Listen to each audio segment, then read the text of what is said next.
Good morning, everyone. How are you feeling? It's a warm summer day. It's really hot outside. And yes, the conferences have begun.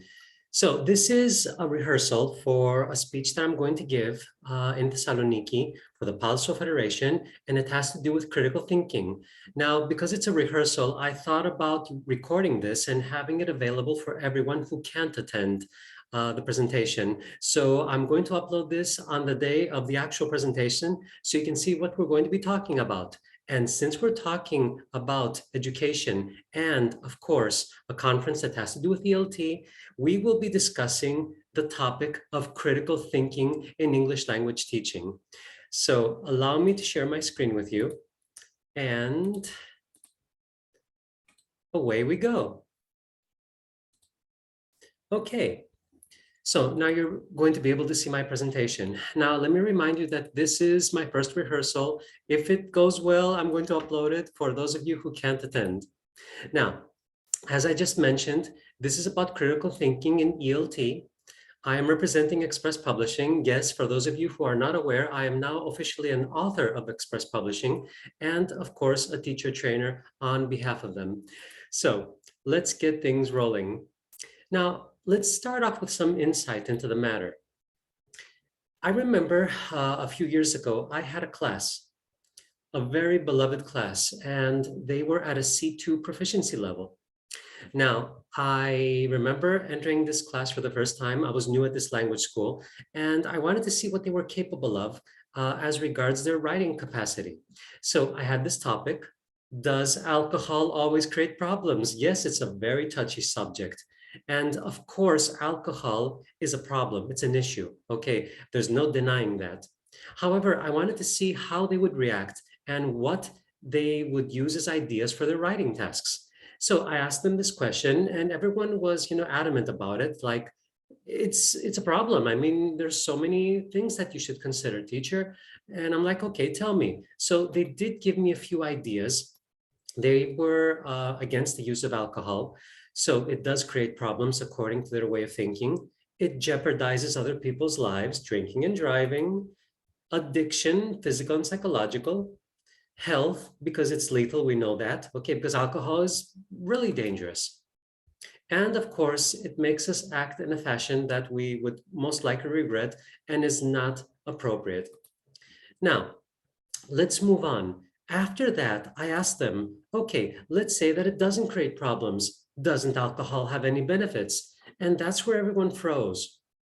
Now, I'm not in favor of drinking. However, I will be honest when saying that there are a few benefits to consuming just small amounts of alcohol. And everyone just kept staring at me. And I was like, come on, guys, use your critical thinking. It was then that I realized that these students have never had any stimulation regards their critical thinking. So it took them forever to think about a few things that would be in favor of, drinking alcohol. Yes, in very small amounts, it does lessen tension. It reduces your inhibitions. It eases social interactions. And of course, there are also cultural elements because alcohol has been a part of every culture in the world for centuries. Now, they struggled. It took them a long time, to express their feelings and thoughts over the matter. So I used another example after that. By the way, I remember I assigned them this essay task. They literally struggled and they couldn't produce more than 1 or 2 paragraphs. And to be honest, all of their essays were a complete failure. So the next week, I used another example. They knew that they were in for, some critical thinking development. They knew I was going to ask them. They were prepared this time. So I asked them the question, is plastic surgery a necessity? Now, we started brainstorming. They were against it. And they said that we should accept ourselves for who we are. It further promotes our insecurities, a waste of money, and of course, potential health risks. I agree with them. However, there was one student, she was really trying to make an effort, not only to please me, but, to see both sides of the coin. And, she timidly, raised her hand and she said, teacher, I'm in favor. And, everyone turned their heads and they were staring at her. And she's like, I have some few, things that I would like to change. my nose, for example, and I would be more accepted. I might even find a boyfriend. And, we started, giggling in a very, favorable fashion. I mean, we were very supportive of her. And then, we started talking about how people suffer from, body disfigurements, and it has to do with their mental health. And then they started, thinking of other ways of, accepting plastic surgery, like burn victims, of course. And of course, there are some health issues because some people are having difficulties breathing, through their nostrils. Now, my students, despite the excellent command of the language, they lack, adhere to, or suffer from the following. As we just saw, I mean, my student, she was afraid of being judged by her classmates, and she didn't express herself. Another issue is that a lot of kids just simply rote learn. They just memorize facts. And that is a huge issue nowadays because they're not thinking for themselves. They're thinking and repeating what other people are expressing on. Now, inability or fear to doubt the source. We have the tendency to read something online mostly, and many a time we don't even think about doubting the person and his claims. Now, there's too much emphasis on grammar and vocabulary nowadays, especially in schools, and this is a huge issue that we must try to handle.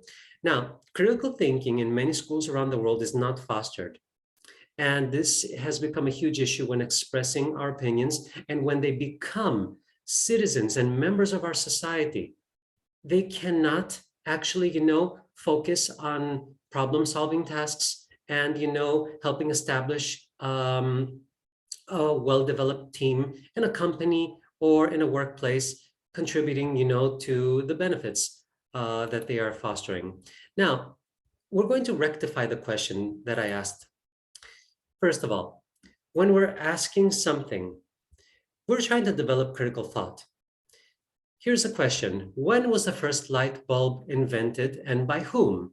Okay, now it's a good thing to honor the people that came before us, our forefathers. Yes, learning a few dates might be important.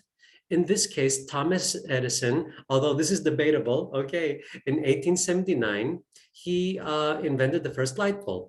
Now, we could phrase the question, we can rectify it and state the following.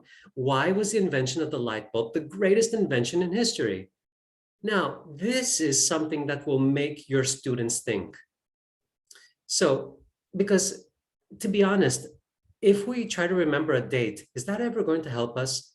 Yes, we should honor our forefathers, as I just previously mentioned, but remembering the inventor, is that going to help our critical thinking skills? Now, look at these examples here. The fact that the light bulb was invented, it helped to establish social order after sundown. It extended the workday well into the night. We have shifts and allowed us to navigate and travel safely in the dark. These are all very important, issues that we must take into consideration. Now, as I said, learning a date and a name might be something that we do to honor the people that came before us, but it's not the point. So when I asked my students this question, they were baffled. I mean, and they were taking notes. And then I told them, please do not accept what I'm giving you as information. Give me more ideas. Why was it an important invention? And of course, they did take notes of what I just said, but they started, producing their own ideas, and I was so happy. And then they actually produced a C2 level essay with a similar topic on the importance of the light bulb. It was amazing. Now, this is where the presentation is going to actually begin. The focal points of this presentation. We are going to analyze the critical thinking model. We will look further into the application in the ELT environment. And of course, we will look into critical thinking activities. Now, influence, personal evolution, and of course, benefits of the critical thinking model. Okay, let's begin. If we look into theory and the people that have come before us, the people that have analyzed critical thinking in the past, based on Moore's research, when we define critical thinking, it's the estimation of whether something is valid or not, whether an idea is rational or reason-based. The application itself of skeptical thinking the use of productive thinking, challenging ideas, producing them, coming to conclusions about issues, interpretation of a text's literal meaning, awareness of the assessment process, and refraining from neutrality, asserting an active stance, which means, what is your opinion on the matter? Instead of stating, facts that have been given by other people. Now, this is based on Moore's research. I know it's all theoretical, okay, and we're not here to learn things by heart. We're not going to learn his research by heart because we want to see it in practice. So here we go. Another thing that most of you have seen, studied, or heard about is Bloom's taxonomy. So we have this wonderful pyramid here. Now, for those of you who do not know what Bloom's taxonomy is, it's a classification system used to define and distinguish different levels of human cognition, for example, thinking, learning, and understanding. Now, Bloom's taxonomy has come under scrutiny by many, scholars and researchers.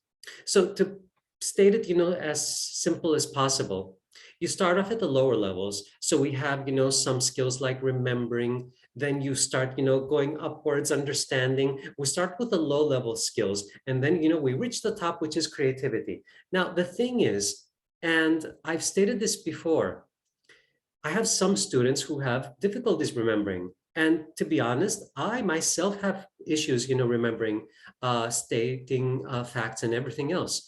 On the other hand, I have a lot of students that are creative.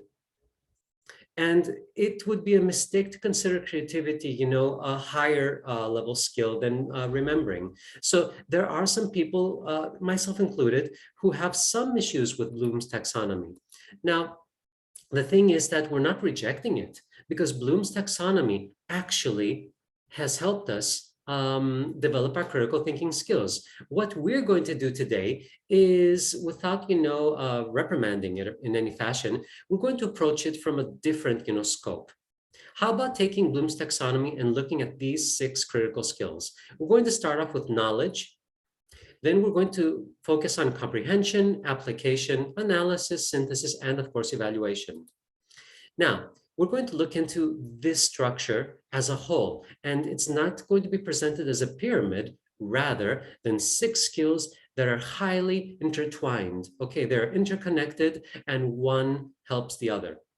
Now, let's start off with a few notes that we have to insist on. Can critical thinking be taught, or is it an innate ability?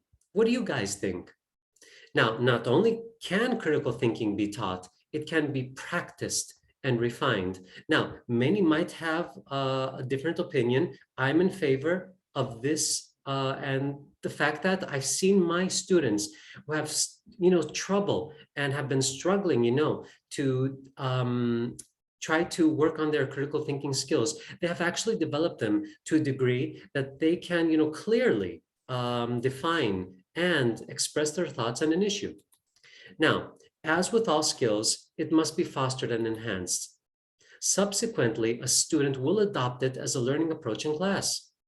It's not difficult. It's all a matter of habit. And trust me, after the exercises we'll be working on together, you'll see how easily this can be achieved. And we're not only talking about grammar or vocabulary. Okay, we're talking about receptive skills like reading and listening, and of course, the productive ones, which are the most important, like speaking and writing. Now, how can we teach critical thinking? According to Van Gelder and Molnix, well, constant engagement in critical thinking. Okay, the more they are exposed to critical thinking, the better they become at it. So the practice must be repetitive throughout the course. And yes, there are many publishers that have followed this practice, and they don't just, throw one idea of critical thinking or try to stimulating your thoughts. There must be a lot of repetition throughout the course. And of course, the exercises are aimed at improving the skills, engaging in increasing difficulty tasks as easier ones are mastered by the students. So the students must practice transferring critical thinking skills to other contexts, and we're going to see how this is done. because students must eventually become aware of the significance of critical thinking. If they don't understand the importance of critical thinking and how it applies not only in education, but also in their everyday lives, both as students and professionals, then it will become an issue later on when they become the pillars of society.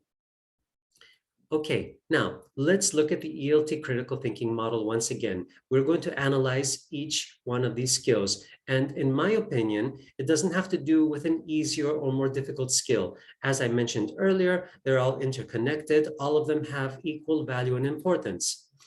Let's start off with knowledge. Okay, identifying and recalling information. So when we try to recall or identify information, we assess the content. Question words. Okay, let's start with the basics. Who, where, what, when, how. What's the problem? Who was responsible? We're reading a text. Who is it about? So what kind of exercises can you use here? Blank filling, spelling, underlining, listing, identifying, matching. Quite simple, right? We're going to see a few examples later on and put these things to good use. Comprehension, this is the second skill. Organizing facts and ideas, decrypting main ideas. What's the main idea of the text? What are the main differences stated? Okay, so what kind of exercise types do we have? We have paraphrasing, summarizing, restating, and describing. Now, we want kids to start comprehending what they're reading, and we want them to express themselves on what they understood. That's comprehension. Next skill, and we're all going to use these in an example. Application, utilizing the facts and ideas. First of all, we want to provide our personal opinion on the matter. So why was it important? Have you experienced something similar? How is it related to the main idea of the text, for example? So what kind of exercise types do we have?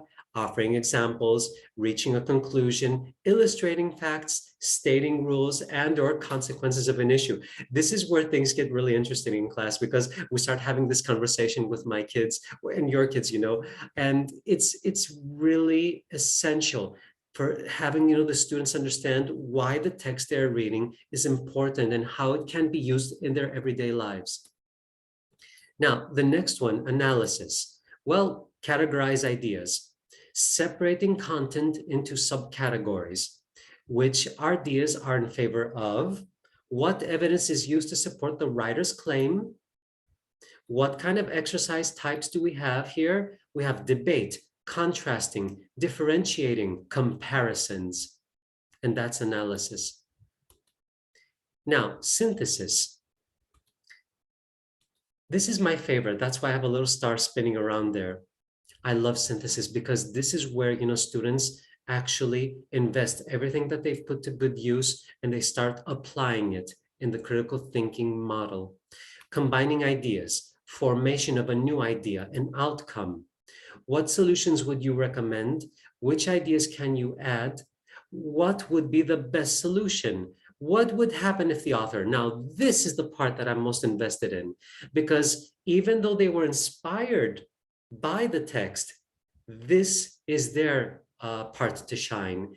They will start producing their own information, their own ideas, their own possible solution to the reading text that they heard or listened.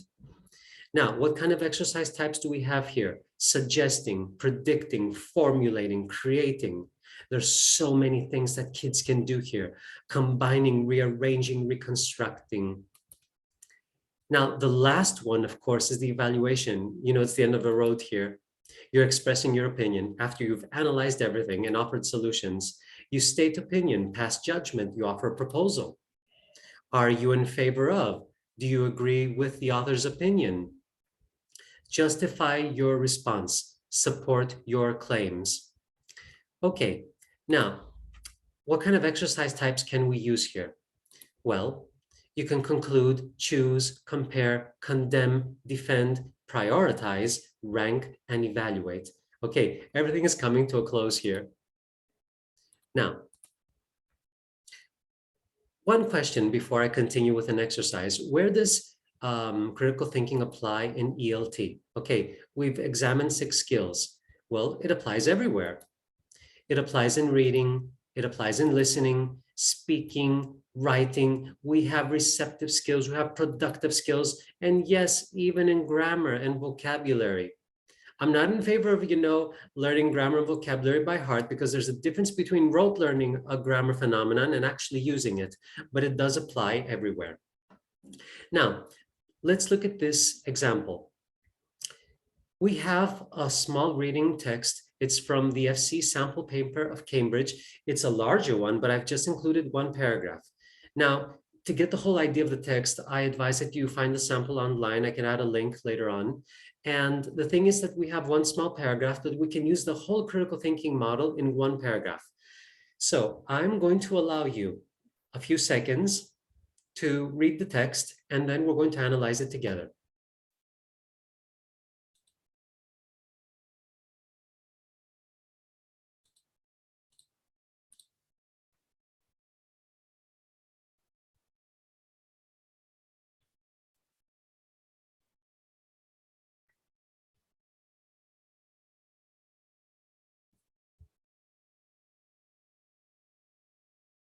Okay, I hope that you had enough time to read it.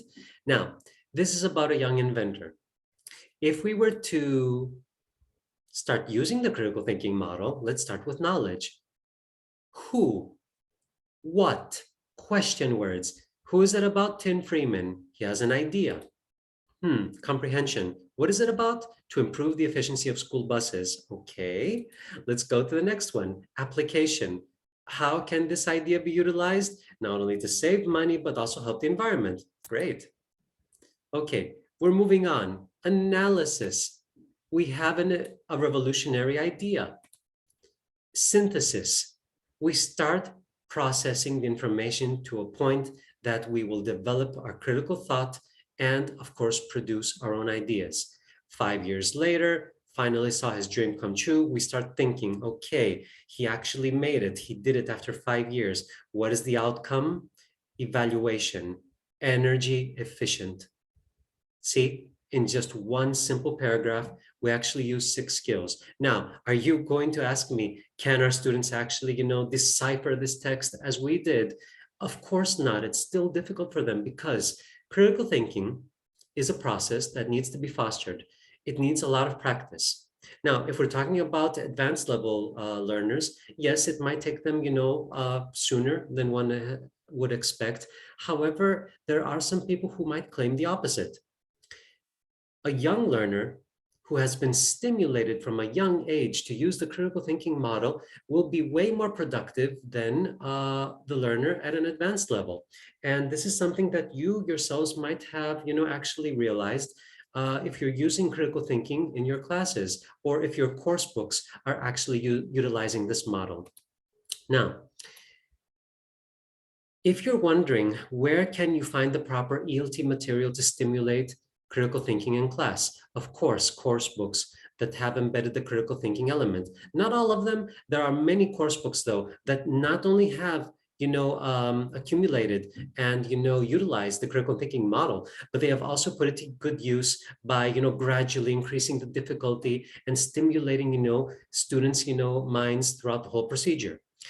Now, what about the internet? Valid online resources. I'll be honest with you. There are many scammers that actually, try to charge you for some minor, critical thinking activities, which are not actually critical thinking activities. I am not in any fashion judging all of them, but I have found a lot of websites that are actually scamming people. I think that actually the best websites that have, critical thinking exercises are the ones that are offering it for free. But this is my personal opinion. Now, finally, you can create your own material. Of course you can. We're teachers, we're proud of that. We can do anything. Okay, now, wait a second. When is the best time to start using the critical thinking model? Well, critical thinking must be fostered from the get-go. Yes, from the first day at school. I'm not joking. Junior classes are actually ideal for this. There must be a constant increase in the difficulty as the students adapt. to the critical thinking model. And the concept is to keep them on their toes and provide new challenges along the way. Now, we're going to use a few examples. Some of this materials from, Express Publishing course books. Now, this model here is something that has been used for decades. You can find worksheets, all over the internet, and you've probably used this yourself as a student when you were young. So write the missing letters. If you take note of the instructions of the exercise, write the missing letters. It doesn't say if it's the second blank, use a small letter. If it's the first blank, use a capital letter. This is actually an exercise that has been used for decades, and it's based on critical thinking. Yes. So it does not state anywhere where to use, small or capital letters, as I just stated. You just have to understand what is missing, what they want us to fill in. This is critical thinking for young kids. Okay, so they try to examine the small letters and then they understand, okay, I have to put a small c there. Let's move on to something more complex. We have a combination of a listening exercise, which is also a reading exercise, and we want to introduce a phenomenon, something that we use in the English language. It's what we call double T. So we have a text. I'll allow you a few seconds to read it. This is also a listening skill in the course books of Express.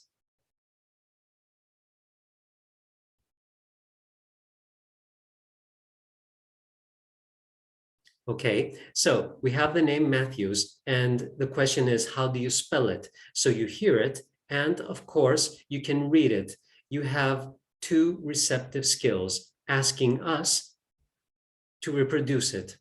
So the student, without even knowing what double T stands for, will start writing M, A, and then the student will have to think for himself, okay, there are two gaps missing, but what is this double T? Oh, okay, this is how we say it, because I also heard it and I also read it. And that's how you develop critical thinking skills. Are there any instructions on what double T is? No, the student has to decipher it on his own.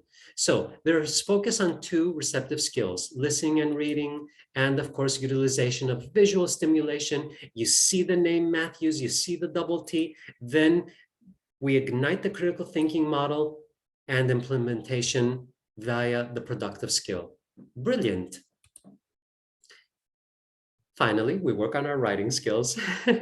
Okay, now let's move on to a next exercise. Write the missing numbers. Okay, so the student will have to start, associating images with text. And we start by saying 1, 1. Oh, we have the numerical, we have the missing digit, and we have a missing word, but they're all numbers. It does not explain this in the model. We're not trying to make our students' lives difficult, but we're trying to promote the critical thinking model. And then they understand, okay, so one thing that is missing is numerical, it's a digit, the other one is a word. But they're all numbers. Okay, they're little things that we authors are doing, and we're trying both as authors and as educators to ignite the critical thinking model. Now, over here, it says match the words to the numbers. Okay, I've seen some course books that try to use, repetition as a way of having students learn a few things by heart. Yes, it's okay, but why don't we take it a step further? Ignite their critical thought. Instead of saying 21, 22, 23, 24, which becomes easy and repetitive, let's mix the numbers. 29, 80, 22, 125. And there's a specific pattern to follow here. If you pay close attention, every second number, we have the 20s. Okay, everything is done with a specific purpose in the book. Now, let's move on. Oh, yes, and of course, we mix the order and we offer them a challenge. Now, since we're talking about critical thinking, let's play a game. Say a number from 20 to 100. Your partner says the number before and after it. So let's say that one student says 60, the other one says 59, and he starts processing What's the number after 60? 61. This is quite a difficult game. It is a challenge. And you'd be surprised by how much the student practices his or her skills when trying to figure out, the numbers that come before or after it, and at the same time practicing the English language. So have them scratch their heads. It's entertaining, it's thought-provoking, and of course, it sharpens their responsive skills. Let's move on. Critical thinking. Okay, this is something more advanced. This is something that can be used, by the end of the first, junior level. All right, it's the first year that kids are learning English. Let's talk about a recipe. Read the task. Use the underlined words to answer the questions. Okay, we have underlined words here, and we're going to use them to answer the questions. Okay, it's very important for kids to start understanding, the purpose of reading the instructions of an exercise, because they have to pay very careful attention to what we are presenting them with and what they have to do. Now, the whole idea is to have them understand that it is crucial for them to decipher the task. So for this part, we just take, the underlined words and place them in the boxes so that they understand the importance of completing the task. Now, in this example here, we have a recipe with tomato sauce. I'm going to take a closer look at it. The teacher will start reading 400 grams of pasta, 1 can of tomatoes. The students like, can I do something? Or, oh, it's something different here. We're talking about a noun. Then we move on, 1 carrot, 1 onion, 1 tablespoon of olive oil. Now, it doesn't say anywhere tablespoon. The student sees a TBSP, but he hears the teacher. As the teacher, reads the text. So the student starts processing the information. What is grams? What is tablespoon? Probably, since there's a number in front, and I just learned numbers, 400, it has to do with quantity. 1 tablespoon, 1 quantity. What is this? And the student realizes, without even explaining it to him, that this has to do with quantities. So we have the next exercise, match the abbreviations to what they mean. So when we write recipes, we usually use abbreviations, min, minute, because they've learned the time by now. ml, gram, minutes, degrees Celsius, they have everything here. And that's how you make them scratch their heads. Is it easy? Not always, but we're trying to help them promote their critical thinking. And this is something that we've successfully done here. Now, let's look at another task. This is the first example. Read the task, use the underlined words to complete the sentences. Write a comment on Daichi's blog about what you usually have for lunch. Okay, we have 3 things here. It's underlined. We have to pay a lot of, thought and, consideration on what we have to do here. So the students start adapting, and they focus on the task prerequisites. And this is very important for them to understand what the task is asking of them. Now, let's look at another example. If the previous exercise that has to do with completing sentences, in order to pay attention to the most important tasks that they should adhere to, you can use a spidergram. Spidergrams are very simple, and each and every one of us processes thoughts and ideas in a different fashion. Maybe some of your students might find this way more, easier to comprehend.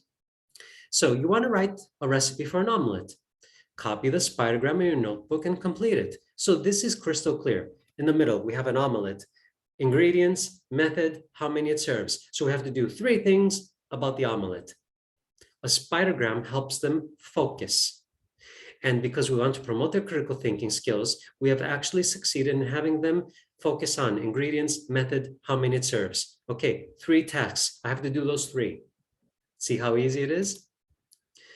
So we have to offer them receptive alternatives, and we all process information in various ways. Visual, audio, kinetic, a combination of all.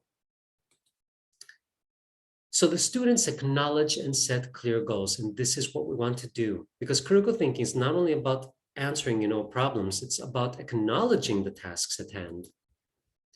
Now, critical thinking activities. What about students who have had little to no stimulation in critical thought? Yes, that is a problem.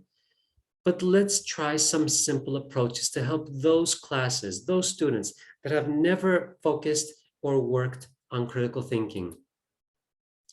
Remember in the beginning of this presentation about half an hour ago, does alcohol always create problems? So we want to inspire their critical thought. Start asking them questions. What role can the government play? Okay, it's not a bad idea to start asking them a few questions, should we completely abolish alcohol? Why do people become addicted? How much is too much? They start processing this information. Second task, open-ended questions. There is no right answer. How do you feel about this issue? It's not a yes/no question. What is the greatest challenge an alcoholic faces?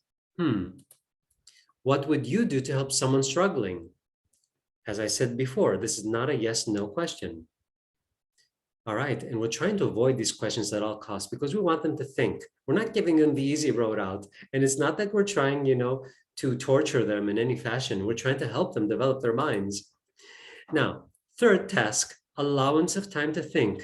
Now, you might be thinking that shouldn't we have fluent speakers of the English language?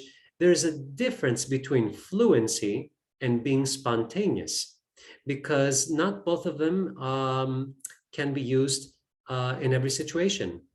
So fluency and impulsive answers are not always thought out extensively. That's the problem. Someone who knows how to speak the English language doesn't mean that he will give us the right answer. So the combination of fluency and critical thinking will eventually entail. Try to allocate specific timeframes to prepare response.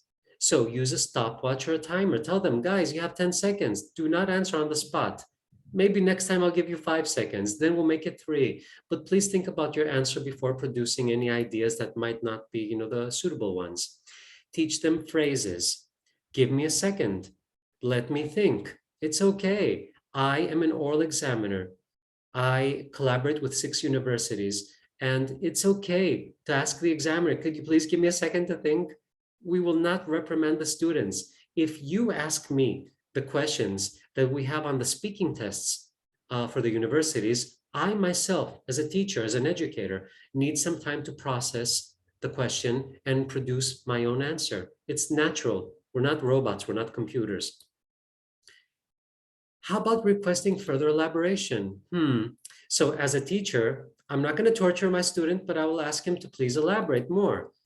Would you mind offering some more information? Because sometimes our students will just give us, simple 4 or 5 word sentences and just stop there. So why wouldn't you support the other opinion? This is something that we do a lot, especially, in the Michigan exams. Okay, I understand your claims. What about the other one? I mean, can you use the other, solution to the problem? Another thing is to try to help the student realize that the information he is giving you is not enough. So you haven't convinced me with your claims. Is there anything else that you would like to share? Now, another activity, another strategy, try to provide scaffolds. When we're talking about scaffolds, offer hints and clues. No, we're not giving them, the solution or the answer to their question, but we might help them. Have you thought about, what about utilizing this other idea? What do you think about that? So you provide examples. You have your students split into teams. If you see that there is a topic that is actually kind of problematic, it's difficult for them to grasp, then you can split them into teams and have them produce ideas as a team. Okay, that's a scaffold. It's okay to split them into teams. So you can assign them tasks to work on specific aspects of an issue and also make comparisons. The whole idea is to encourage debates. And since we're talking about debates, the 6th activity that you can use in critical thinking is encouraging debates. Now, critical thinking exemplifies the capacity to make an argument and support your opinion. It encourages students to express logical and reasonable supports for their opinions. Yes, It's as simple as that. And it's highly beneficial for writing tests because, like it or not, if our students are sitting for exams, they should try to be as productive as possible, not only in their speaking capacity, but also, when it has to do with writing skills. Now, a final activity has to do with making predictions. Predicting content based on the title of a passage, for example. When you read the title of a passage, what do you think this is about? So students start, thinking about it. Pausing an audio or video segment. Yes, pause the listening, pause the video that you're watching. Ask them for questions. What do you think up until now? Do you think that it's going to turn out this way or that way? Now, what about accompanying imagery in textbooks? There's a reason why we publishers actually, add pictures. Pictures, images in textbooks all around the text are offered as further stimulation. Okay, there's a reason that they are used and they serve a wonderful purpose. Finally, controversial statements. Thinking about both sides of an argument. Remember what I said about alcohol? I'm against alcohol. We should all be against it. However, we do acknowledge that there are some perks only when the quantities consumed are, under control. So you think about both sides of an argument. You challenge students to list reasons in support of a statement as well as against it. Okay, because there are two sides to a coin. Try to have them, analyze both claims. Teach them how to make a refutation. Now, when I'm teaching writing, I always have my students use a refutation section when possible in an opinion essay. So for example, when you're teaching, let's say, television, for example, okay, do you think that television is a useful invention or not? So let's say that the students are in favor of it. They start, developing the response inside the essay. They say, for example, that television has many advantages when it has to do with information. So you have the news bulletin, you have documentaries, you have, the weather forecasts, and that's a benefit. So you move on to the next paragraph and you say that television is also entertaining. It has a lot of, programs for children. It has sports. There are so many things that you can view as a family all together, and you can have a wonderful time on a very, rainy afternoon. Now, the thing is that we do have to acknowledge that there are so many, drawbacks to watching television. For example, there's a lot of nudity and violence, and this is something that you should also, acknowledge in the refutation section. Now, how you work on the refutation section, that's a whole thing that we can discuss in another, webinar or conference. However, refuting the claim is a solid approach. So you can say that there's a lot of nudity, violence, foul language on television. However, due to the fact that there are stricter parental controls, this exposure to this kind of, detrimental material has been diminished drastically. Okay, so you try to refute it in this fashion. Now, let's move on. What about the influence, personal evolution, and benefits of critical thinking? Because a lot of people have told me in the past, okay, Catherine, we have STEM, we have STEAM, we have CLIL, we have critical thinking, and they just keep, adding more innovations. Listen, I'll be honest with you. I've been in the ELT field for 2 decades now. Yes, it's been 20 years. Every new innovation is a welcome one. Yes, it does help students advance. It will help them become better students, develop their critical thinking skills, and of course, develop all skills for that matter. So, is critical thinking just a buzzword? It has become a buzzword. Is it buzzworthy? Of course it is. The whole idea is how to process and use critical thinking in such a fashion that it does not just become a buzzword, and it does have practical applications. And this is what we talked about at the beginning of this presentation. Be careful of the material you use. Try to resort to material that has been, that has been applauded, that has been, proven to offer the positive results that you are looking for as educators. Now, having said this, what are the educational advantages to critical thinking? It helps improve decision-making. We do not want simple little robots, learning things by heart. I know our kids, try to impress us by learning things by heart, a poem, or the whole text in a history book. But if you ask them the importance of a battle, instead of the date that the battle happened, they will be flabbergasted. I mean, they find it difficult to express their own opinions. And of course, we don't want them only to express their opinions, but we want them to be capable of making crucial decisions in their lives that will affect everything that has to do, not only on a social level, but on a professional one. Problem solving. Now, it's a harsh reality that we live in. Society is difficult. We want our kids not only to learn English, we want them to be able to choose and make the right decisions for themselves in their lives, decisions that they will not regret. Research skills. It's so difficult nowadays for a student to deliver a paper. Why? Because a lot of them lack the capacity of critical thinking and the ability to accumulate information for their research projects. Now, when they're doing research, it needs the proper skills to do so, to filter out what is necessary and what is not, to filter out what is fact from fiction. And this is something that can be developed with critical thinking.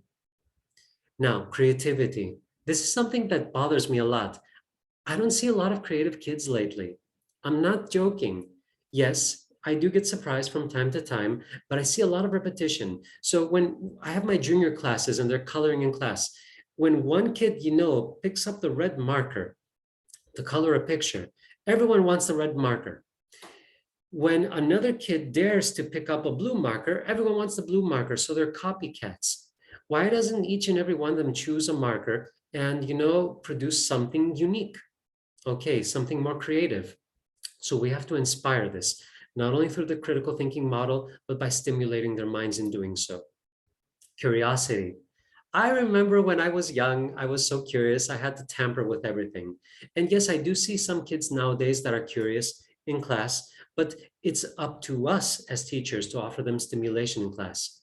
So when we, decorate our classrooms with a lot of paintings and, drawings and toys and so many wonderful things, even sound. When I have my junior class lessons, I always, have music playing in the background when they enter the classroom because I want them to be curious. I bring something new in the classroom, something like a show and tell on my behalf. Like, teacher, what is this? So they're asking questions and I'm like, what do you think it is? Instead of telling them, this is my new vase or my new bag or anything, what do you think it is? Okay, have them think for themselves. Now, as for more personal advantages, well, critical thinking has to do with the fostering of a lifetime skill.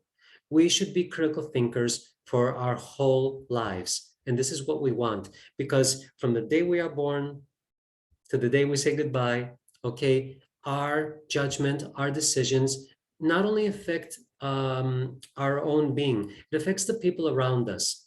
And by being able to make crucial decisions that will not negatively impact ourselves and others, but on the other hand will affect us in a beneficial way, it is a lifetime skill that we must foster.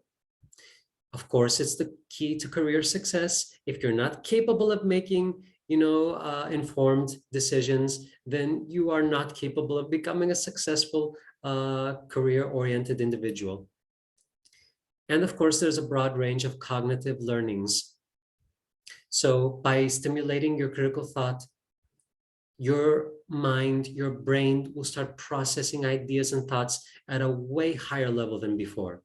It's not a secret when we say that we should never stop reading, no matter how old we are. If we stop reading, then, our mind starts, slowing down a bit. Okay, it decelerates, and it's something that we don't want. We should stimulate our mind throughout the whole process of our lives. Does it improve relationships? Why do I have this prompt here? It does improve our relationships, because if we have the capacity to help the people we love by offer them sound judgment, advice, and how to tackle a problem, not only are we helping our people, we show compassion and support. Creativity, as I mentioned earlier, it does enhance our creativity. We process ideas and think of various ways of using our critical thinking in what we are, preparing for work, for our family, for anything. I would like to sign off by sharing something with you. We are all teachers. We are so proud of our jobs, and our jobs are not easy. In many countries, teachers are underpaid. They do not appreciate what we're doing, but it's our duty to prepare the generations of the future, our children. And this is our legacy. I mean, at some point in our lives, we'll be just a memory. And the only thing that we'll have left is what we taught our kids. This is our legacy. I would like to thank you all for attending this conference, webinar in this case. It's been a pleasure having you here with us, and I wish you a productive school year. Sending you all my love. Thank you for everything. Goodbye.